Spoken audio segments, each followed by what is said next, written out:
Historians usually see 18th century as marking the development of modernity in South Asia. Um, and there have been several studies on the economic developments taking place in the 18th century, social developments, cultural developments. Gender is relatively less studied, and therefore this book makes an important intervention in that context. Uh, but I think the most substantive issue that this book engages with is in identifying the gender dimensions of early modernity. And the central question that this book poses is how does modernity in South Asia entangle with and is tied with uh, important articulations of gender in 18th and 19th century India. Uh, you see, and then therefore there is a correlation here between articulations of gender and formations of early modernity. And I think this is where this book, and there are several essays here in this collection that make a substantial contribution. One area there where I found there's been a systematic engagement with this issue is the space of the household, where several contributors, I'm not naming any of them here, several contributors make this interesting argument that the 18th century saw a shift in the distribution of affect and emotions in the spaces of the household. And you also notice the development of conjugal intimacy and companionate marriage in 18th century India. Now, this is a very important argument because we were led to believe that conjugal intimacy came to India through colonialism. And then to be able to trace it to the pre-colonial period and to make an argument that this is specific to the Indian cultural context is something that is very interesting and very important. I also thought that, because the issue of language is also very important here, and I think because 18th century saw a huge expansion in literacy. There's a huge expansion in the use of paper, pen, and ink in this period of study, and we need to look at the cultural significance of transformation of a society from orality to literacy, and to see how this transformation impinges on gender relations. But there is, because of this expansion in literacy, you also notice multiplicity of genres of writing taking shape in 18th century India. And this raises a very important question as to the specificities of the choice of genre and meaning formation, as also the specificity of gender articulation in terms of the choice of genre, as also language choice, because this is also a multilingual world. I think, and the last issue that I think I found very interesting is the effort to recover women's voices or women's agency. Obviously, that's a very difficult ground because we do not have an archive that refers to women's voices. But there's an interesting combination of incidental references to women's voices in the archive combined with non-verbal means of communication. So there were several essays that look at dances or dancers or dance as a medium of communication for women. And I thought the effort to bring the verbal and the non-verbal means of communication together to be able to recover women's agency and subjectivity was another very important dimension to this book. I'm just sharing, so I don't take more time. Thank you very much. Thank you. So I'll begin by first thanking Mr. Zaidi and Mr. Kasif for giving us this opportunity. Very, very grateful to CSPS for giving us this platform when we can discuss this with others who are interested in 18th, 19th century studies. Well, this book began around with a conference actually, which happened because of Simi. Yes. Simi gave us the space in Jamia to hold the conference, and the conference I run a society called the India International Society for 18th Century Studies. Okay, specifically to do with 18th century. It's an international society. I run the India chapter here. So we did a conference, and of course, the conference was attended by very well-known historians and scholars, right? Some of them are no more. Yeah. And after 2020, we decided, because of the conference papers that came in, which were like so, they were really, really good papers. So we wanted to bring it out as an edited volume, but then the COVID, happened, and we lost a couple of our colleagues in that, a couple of people who had come and spoken in the conference, and of course it was almost my, that I will do it, despite the fact this is one way of paying homage to them, right? So, and it took us 2.5 long years of going in and out of the hospital. Both Shivangini and I were very, very ill at that period of time. And of course, the other contributors found it very difficult to do their archival work and write their papers. But we managed, and then this was finally the result of it. So I'm extremely proud of this baby, especially because, out of my 5 books, I'm very proud of this baby, because this has actually been a very tough one, right?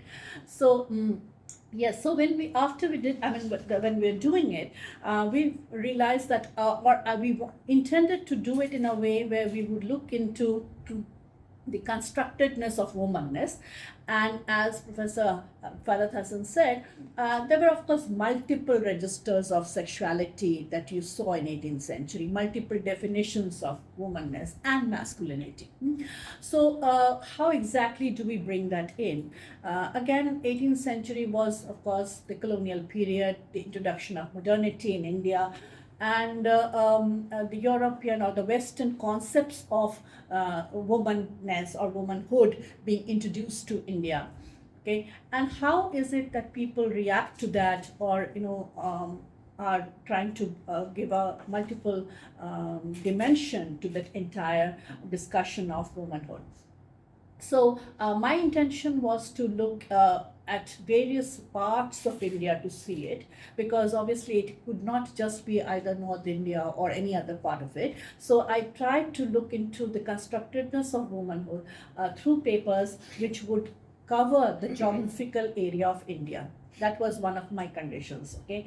And of course then, that was number one. And the second thing was not just to look into literary material, but again, as Sir said, maybe the oral repository of constructing womanhood. And when I looked into oral repository, I looked into songs, poems, okay, and dance forms also, okay? Any form of art form which was trying to represent, construct, or not just represent or construct, or maybe an alternate form of womanhood, okay, or challenging that, right?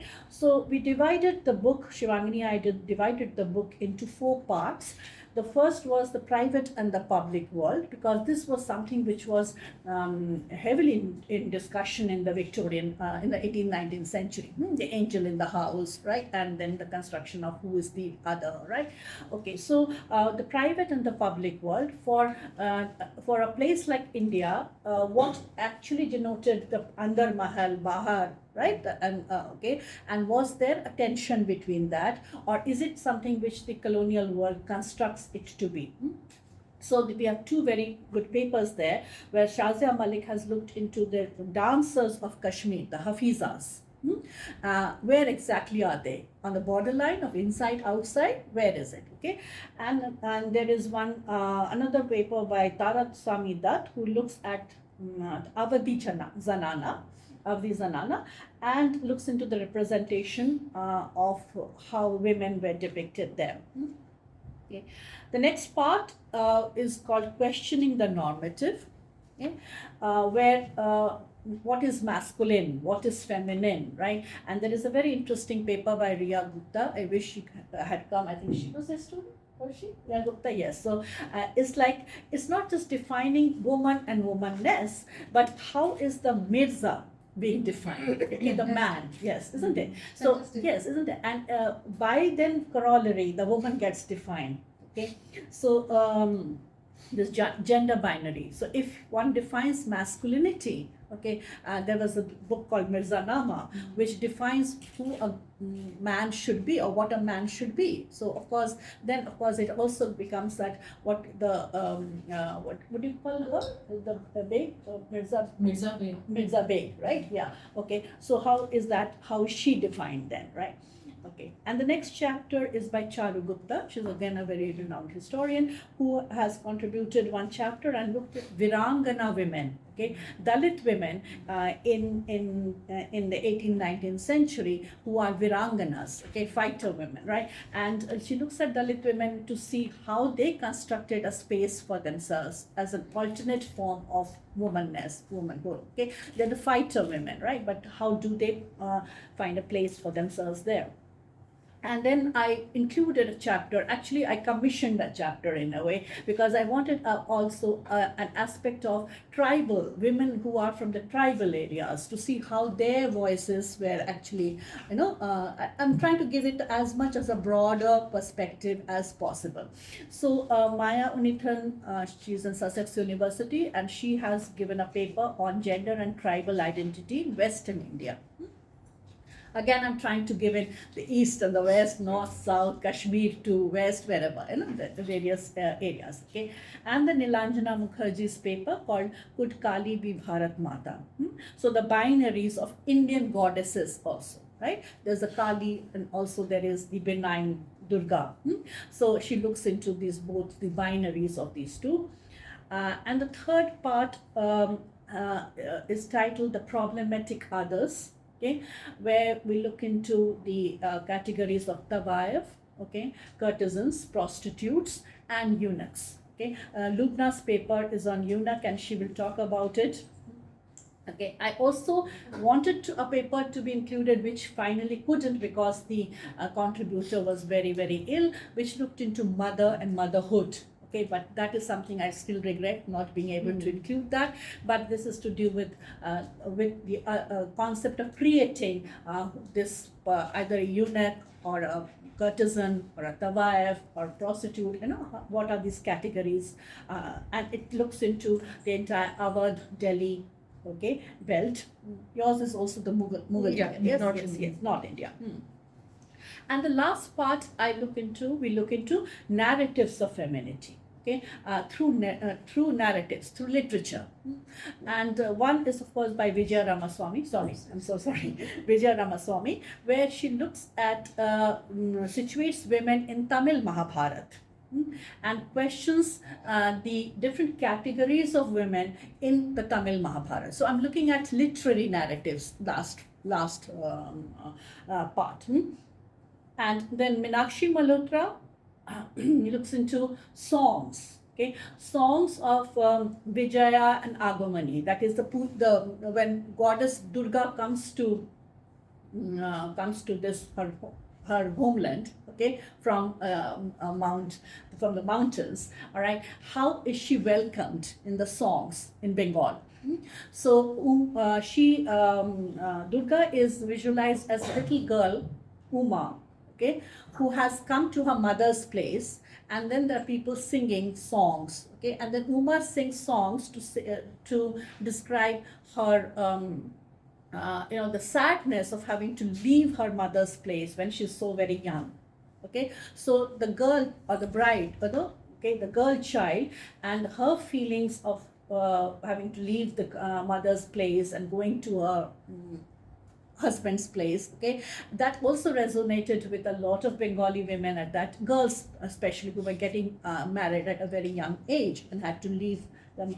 So it was through Uma that these voices were being depicted. Okay, of little girls who were getting married at that young age. Okay, so these were Agumani songs. These are called Agumani songs. Okay, and the last one, again I asked Nizara Hazarika to write a paper for us. She is an associate professor in Assam, and I asked her particularly to write a paper because I wanted a colonial perspective of how Christian women were actually looking into the entire thing, because we have had very broad perspectives from Hindu women and about Hindu women and about Muslim women, but what about the entire influence of the missionaries and Western education, and how were Indian women then, coping with that, or how did it transform or change the way they thought about themselves, okay? Especially Western education. So that again is a very good paper. So therefore, just to encapsulate, and I think after this Shivangini will take this up, is that we tried to give it a geographical breadth, as wide as possible, and we tried to include as many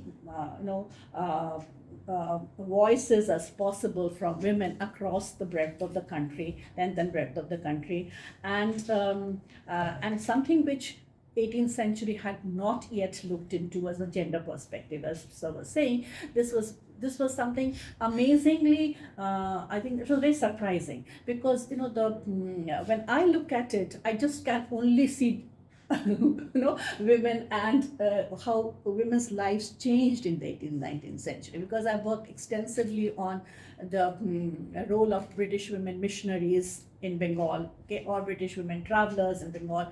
And in the first schools that were opened by these missionaries were for women, not for men. Okay, these were for women, and education was started for women, and of course after that it was Zanana education, right? So a lot of changes were happening in the lives of women at that time, which completely remained silent, marginalized, out of sight. Okay, and so how is it that women were coping up or giving alternate voices? And so we began with an introduction where I quoted Natalie Stolzer by saying there is no universal womanness, isn't it? And there is no universal womanness, as we cannot categorize it as who is a woman or what is a woman, because my womanness can be very different from yours, isn't it? So I gave an example by saying that the British Queen's womanness will be very different from the woman who works in the field. Okay, so therefore there is no universal womanness, and we've tried to see the polyphonous, especially the voices of women who actually articulate this multiplicity of gender, multiplicity of identity. Okay, and if you are interested, please go through this. Okay, thank you so much. Thank you.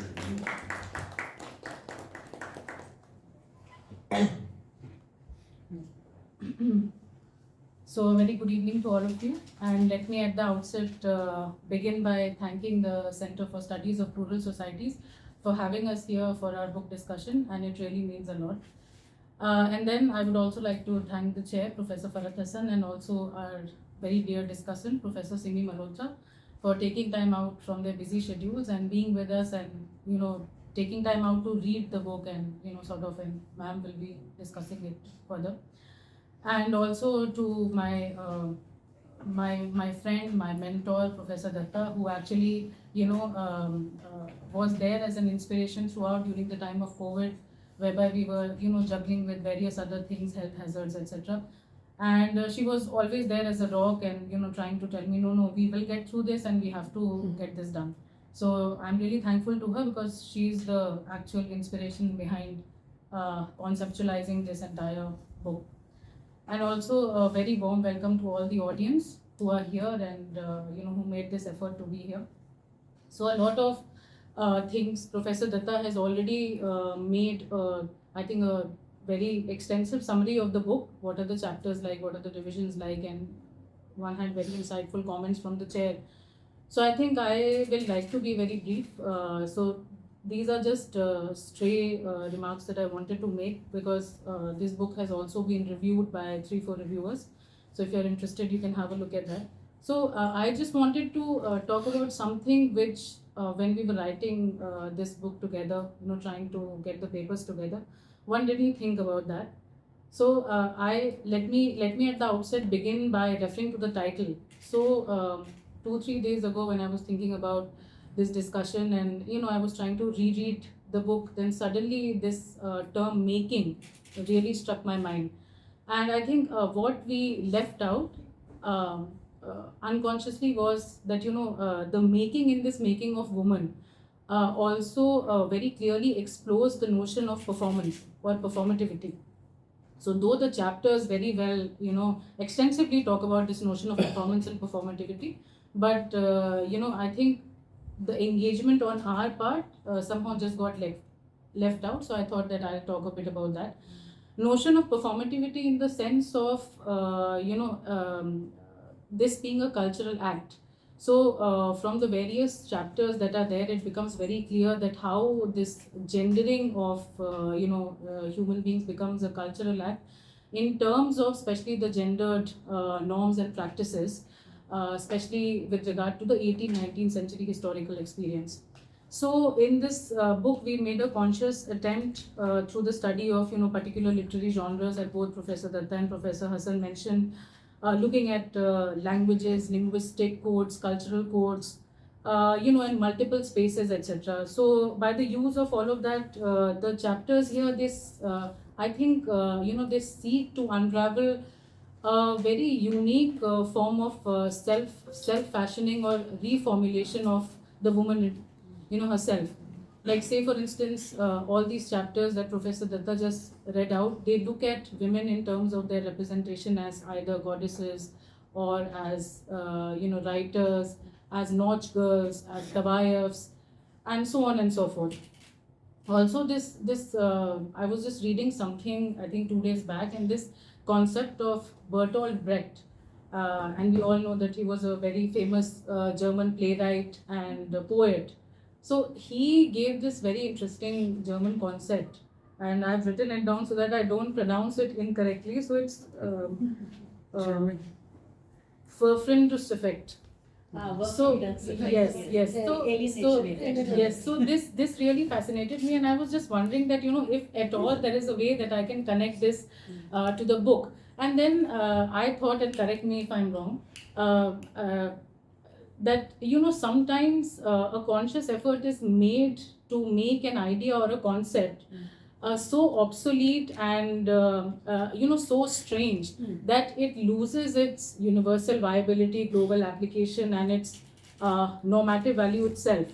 And that's how it becomes very easier to challenge or deconstruct it. So I think that in this book, both of us, this is exactly what we have tried to do. We have tried to destabilize or deconstruct these notions of previously held notions of gender, sexuality, what constitutes a woman, what constitutes womanness, things like that in this book. And especially with regard to the 18th and the 19th century, because like Sir very rightly pointed out, that this is the period which remains untouched, especially in terms of looking at gendered relationships of sexuality. So this was just one way where I thought that Brecht could be used. Now, just some very, just to highlight in maybe 5-6 points as to what our book exactly tries to do. So first is, of course, as was very rightly said in the beginning, that it tries to contextualize issues of gender and sexuality in the early modern South Asian historical experience. And you have almost all the chapters deal with that, right? Univocally. Secondly, it also tries to deconstruct the monolithic frameworks of looking at these concepts of woman and womanness. And I think Dr. Lubna Irfan's chapter, where she looks at eunuchs and construction of the other, and it also, I think, it also destabilizes the gendered meta-narrative. So I think her chapter really helps us to critically engage with these concepts of woman and womanhood. Then thirdly, the book also has made an effort to look at the restructuring of family and household, especially in the 18th century, as Sir very rightly pointed out. And I think Dr. Riya Gupta's chapter, where she looks at these conduct manuals called Mirza Nama, and how she engages with the concept of a Mirza, vis-a-vis Mirzada Begum or a Mirzada Khanam, and by looking at the construct of the Mirza. Actually, Mirza was a kind of a metaphor which was used for a perfect ideal man, during the Mughal period. And there were certain guidelines, which were given in these conduct manuals called Mirza Nama. There were such akhlaq and conduct manuals, whereby it was, actually given that how is, like, what constitutes a gentleman. So these are certain things that you are supposed to be or you are supposed to have in order to behave like a gentleman. Now, how can you place these definitions of gentlemanly behavior and connoisseurship vis-a-vis the construct of a woman, for example? So, I thought that this was also very interesting. Again, the third thing that this book highlights is, of course, though we have an entire section on the private versus the public, but let me add to what Professor Dutta said. We are not sort of reiterating the fact that there was a division of this private versus the public in the South Asian historical experience of the 18th-19th century. Rather, what we are trying to argue in, and if you look at the chapters in that section, then it will become very clear to you that unlike in the West, unlike in Europe, where you find a clear-cut dichotomy between the private and the public world, such kind of and which has also been challenged by the feminist movements, such kind of dichotomy between the private being the feminine space and the public being the masculine space, such kind of dichotomies did not exist in the South Asian historical experience, especially of the 18th and the 19th century. And the chapters in that section, private versus public, makes it amply clear. Particularly, I think that this chapter on by Shazia Malik's chapter on the female dancers in Kashmir that she looks at, this is one thing that acts as a corrective to this dichotomy that one continuously talks about. And also then this Tarasamy Datta's chapter on redefining the Zanana, of redefining the public space as such.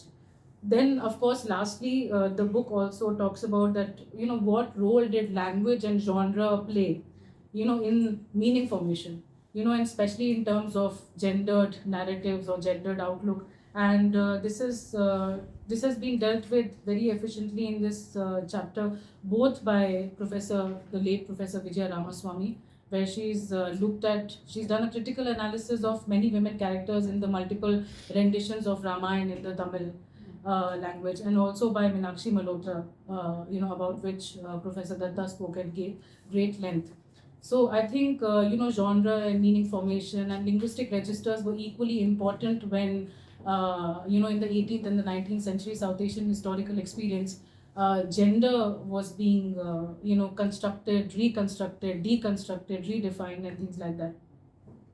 Now, also one needs to remember, just to, there was a question there might be a question in the minds of many readers that, why look at the 18th century at all, especially in terms of notions of gender and sexuality. So, I thought that this would also be a good sort of discussion point here. So 18th century, as many of us know, was a period of transition, and it was a period of flux, where one sees new communities of merchant, gentry, traders, etc. coming up. One also sees the coming up of new social spaces, this newly conceived spatiality, which in terms of coming up of kasbas and ganj, which Professor Seema Alvi and Sanjay Subramaniam and Muzaffar Alam talks about at great length.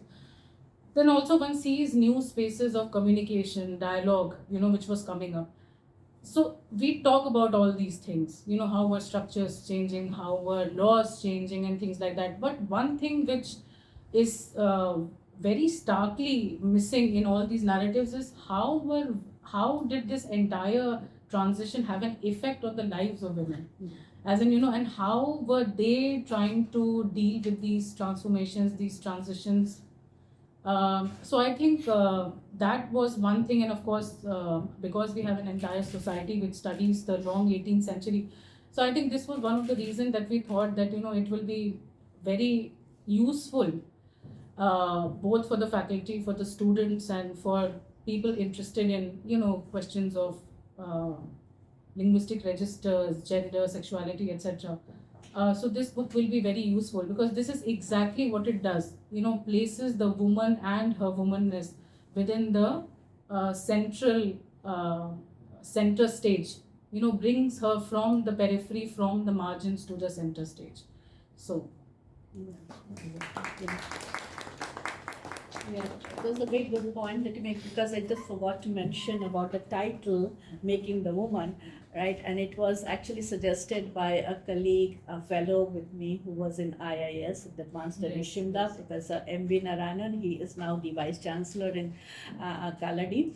So it just also because he's That time also, we discussed it also. Yeah, we but discussed somehow we forgot to, I think, mention. Yes, so and also because he's from the performative arts. Right, exactly. Yes. Exactly. So it never struck me, and that was, so it's a very simple title, but it of course has many meanings behind it. You know, it's the constructedness of it, the performance of it. Yes. Yeah, really, I mean, I must of course congratulate both Sutapa and Shivangini for this absolutely fascinating book. I mean, I think it's a very significant and important book, and while I had, in the preparation stage encountered the book, in its loose form, Yes. but reading it like this was really a very rewarding and very enriching experience for me. And I think we're very lucky that Professor, and I've always been a big fan of No, not at all. Conference he has attended, so graciously. Absolutely. No, but I think the foreword is very important. It sets a lot of things, the agenda for the book in some ways, and opens out the debate beyond the individual chapters to really talk about things which would be important in the context of this book to talk about. But I think the fundamental point which he makes about modernity, and I think that's something that, and just to first start off by what Shivangini ended with, that I think 18th century is crucial to this book, because I think this book makes such a significant, I mean, it's not very sharply marked out, but it certainly does point to the direction in terms of the changes which happened between 18th century and 19th century. And I think the lever of colonialism and how that went on to also alter the discourses in the household, outside the household, the private and the public, etc., I think is very, very clearly shown. And I think this book would not have been this book had it not covered both 18th and 19th century in that sense. So I think that transition is something which comes through in this book, and I think that's why it's absolutely justified. But just to just a few things that I felt that one could talk about in the context of what Farhat has written about, and starting from there, I think Sutapa and Shivangini write in the introduction about this revisionist historiography, which has tried to recover the voices of women through the 18th century and 19th century, and we've been seeing a lot of researches happening for a long time now, for the last few decades, about the recovery of these voices in different forms, and and I'm glad that the spectrum of this book has opened up.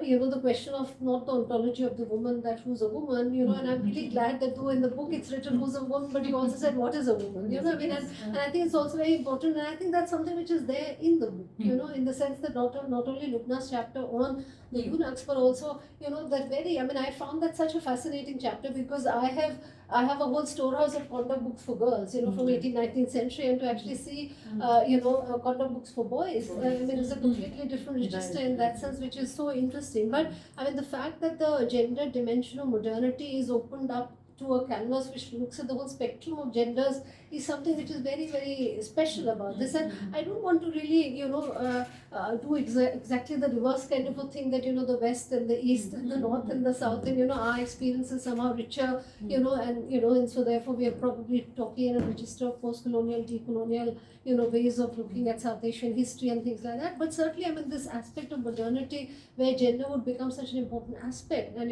one looks at this whole spectrum of gender, where one looks at all these different aspects of gender, is something which is very, very interesting in that sense. But the other thing which is the whole idea of the public sphere, and one will have to really think about whether one, and I think your book does that very clearly, where you do not, you invoke the idea of the public sphere, of the public and the private, because that's fundamental to how we constitute the idea of modernity, could see the discourses which have come to us from the West.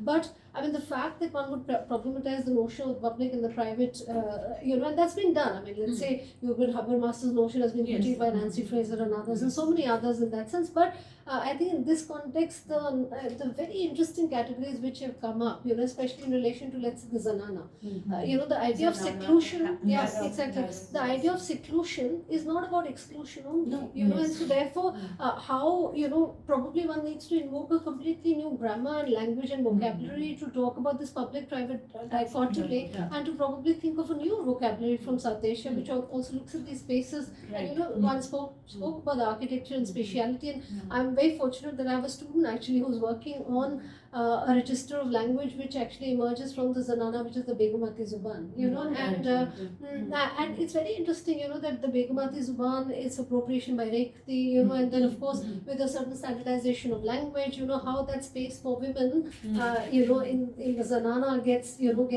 standardized into, a different kind of a discourse. But I mean, so these recovery or these revisionist historiographies which try to recover these voices and to also look at, and so therefore, I mean, I don't know if one would want to use the term of literary public sphere or not. Because I mean, obviously, one is not really hooked onto the idea of the letter or to the to the idea of the literary in that sense, because one is also in the book, and that's why the book is so rich. Looked at orality and performativity, and different registers of songs and dances, and I mean, communities of dances, and categories of the nautical or the courtesan or the and these are very important political figures also, and that's something that we've seen in a lot of historiography in that sense. But I think one will need to think about that. How do we look at this? I mean, do we look at it as a public sphere? And we see. Between the 18th and 19th century, a great division in some senses, not only vis-a-vis what was happening with, as Farhat has also written in his foreword about the pen and paper and the state, and also the, the whole engineering of education and, it affecting the household and what it was trying to do and, etc., and all that. But also in terms of, whether one can look at the 18th and 19th century literary, I mean, I don't want to use the term literary public sphere, but all the literary registers or the registers of women's articulation, differently, because I think that's something which also this book clearly does, and certainly does help us in some ways. To borrow something from Farhat, I think we are so centered on signification and meaning formation. And when one looks at meaning formation, one is looking at signification and looking at representation, and that has largely been the vocabulary of how we've tried to do a lot of revisionist historiography. But I mean, as theorists of emotions and affect have kind of given us another leaf, probably to look at recovery of revisionist historiography also from other registers of emotions and affect. And in there, I mean, and this is just a food for thought for you guys. I mean, if you're interested in this project beyond this book, which is that now one of the things that, I mean, of course, a lot of work which is being done on the figure of the Tawayef or the the eunuch's role in the political state, or in the or the maneuverings and court, etc., and all that. And somehow, and of course, the nature of the household itself is changing in some senses. But one almost tends to undermine some of the registers of the household as secondary or not as important. For instance, I mean, I don't remember whose paper it was, but said that most of the registers, they primarily talk about food and clothing. It's dismissive of food and clothing in some senses, and yet, I mean, we know that food studies and food culture studies, of course, has gone on to have its own revisionist kind of a historiography of recovery of food. And I mean, I'm somewhat fond of Virginia Woolf, I mean, but I mean, when she makes this comment, and that's a comment which has stayed with me, and that in some ways also informs, how probably we also need to, probably augment our own methods in some senses, which is that, when she makes this whole point about, if you go to the libraries of Oxbridge and you look at the shelves, you don't find books by women, probably you need to enter the rooms of women and see how their walls themselves are imbued with creativity, and so I think rather than feminist historiography thinking that feminist articulation of food or feminist registers of food or feminist dresses or sartorial senses are not as important, I think we need to probably make them as important as politics, political discourses or women's participation in political maneuverings. And I think there are hints of all that also in that sense. But I think that now I see a lot of new kind of historiography which is also looking at certain other registers which would have otherwise got undermined, because we think that these are women's discourses. It's like men to the locker room thing and women to only gossip. Whereas gossip is of course a very important register of communication. Which should be recovered for the poor woman as a woman's form. So when Farhat and you also spoke about women's language and women's register. Women's genres in some senses, probably we need to isolate some of those genres and think about which are the genres that we want to really pick up, because there are those genres which are more ossified as genres, which are more accepted as genres, and then there are genres which go under those and don't really ever get accepted. So I think there's a lot of scope, which this book presents to us and we could in have done terms of much the more. future. No, but the future work which could have been done, in that sense. But and what is really remarkable about this book, and that's clear from what you said, Sutapa, which is that you made so much of effort to actually commission a lot of books so that there's representation. And obviously, howsoever representative any book tries to be can never really represent everything. But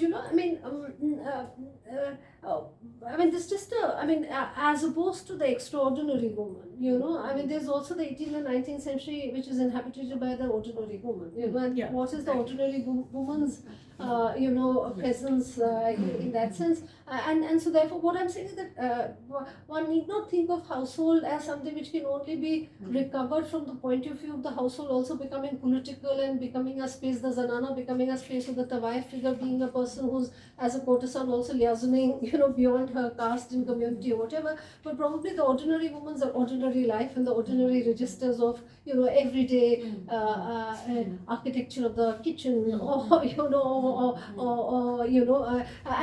when new materialism and new objectivism also looks at the history of materials. That is the example of Uma Exactly, talking about Uma, it. yeah, exactly, exactly. Yes, where she's talking about the food that she will make there. Yes, absolutely. Yes, and the mother's love and the lullabies that the mother sings for her. Absolutely. Yeah, Absolutely. And the only, of course, we want to talk about women's agency, in that sense. But the only, the only other thing that I felt that probably one could have talked about is, and I think that's a very robust women's movement, in the 19th century, which is the Channa Revolt, and I think that's I felt that, and also because in folklore,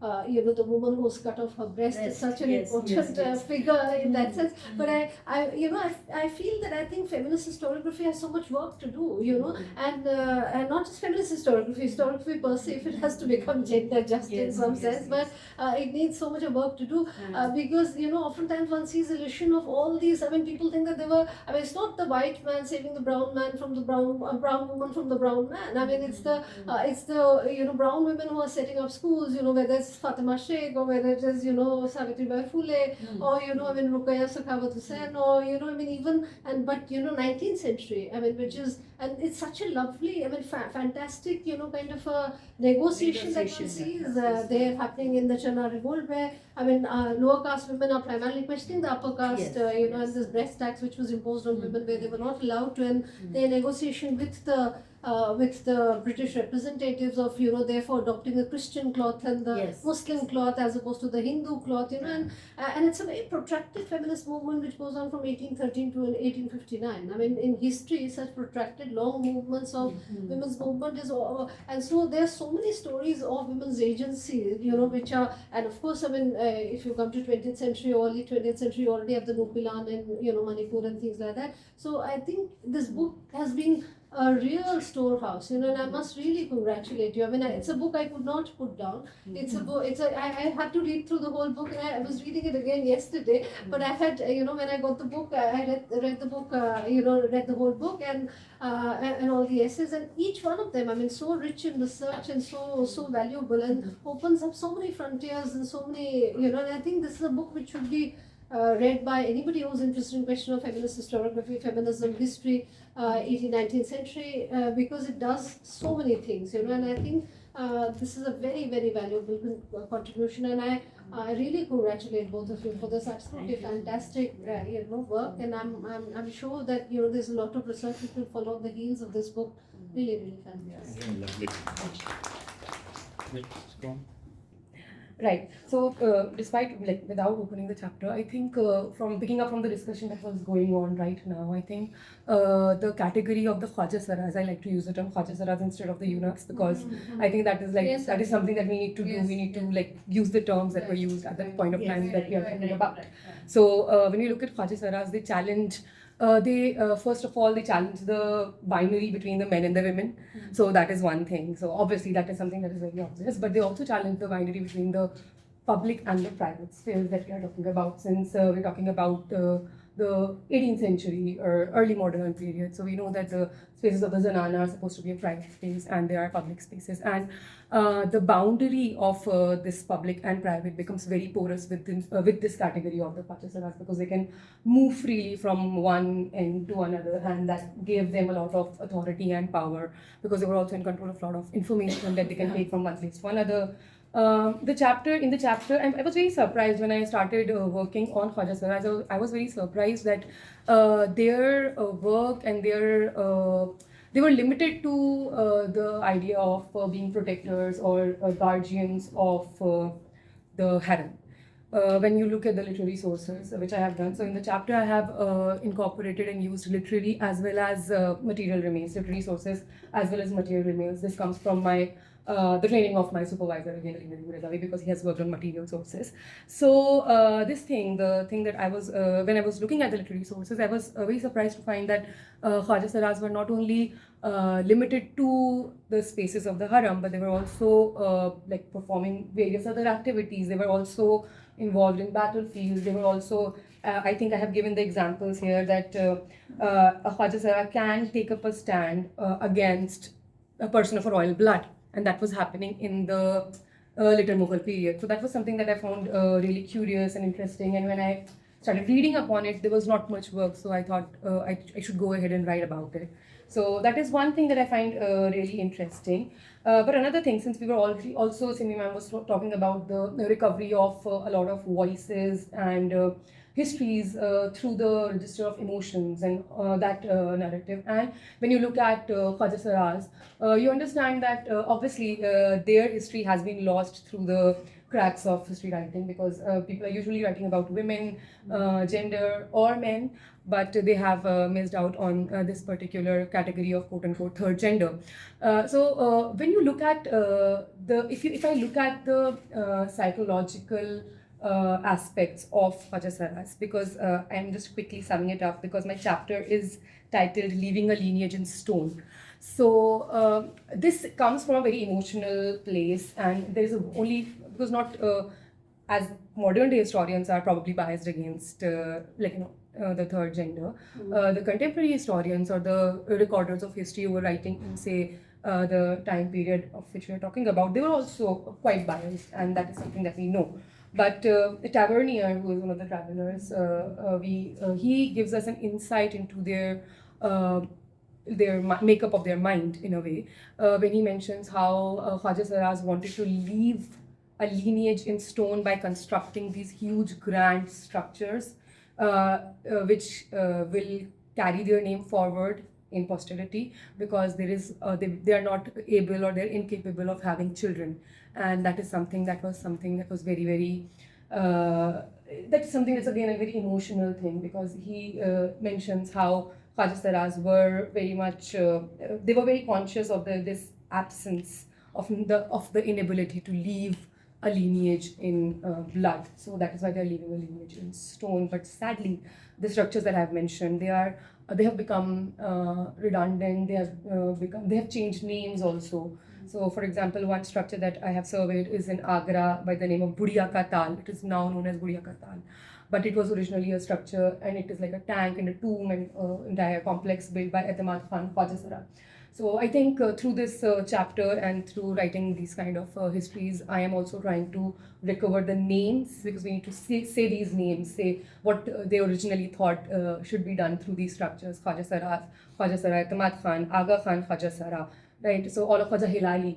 So all these names need to be remembered and recorded and read again and said again. So that was the idea behind this chapter. Thank you. Nice. Thank you very much. Thank We you. had a very Thank interesting you. discussion, and I learned a lot from the participants, the editors, and of course the expert here. It was very fascinating. It was quite a learning experience, and we discovered new insights about gender history, about gender relations, and women's lives. So thank you very much.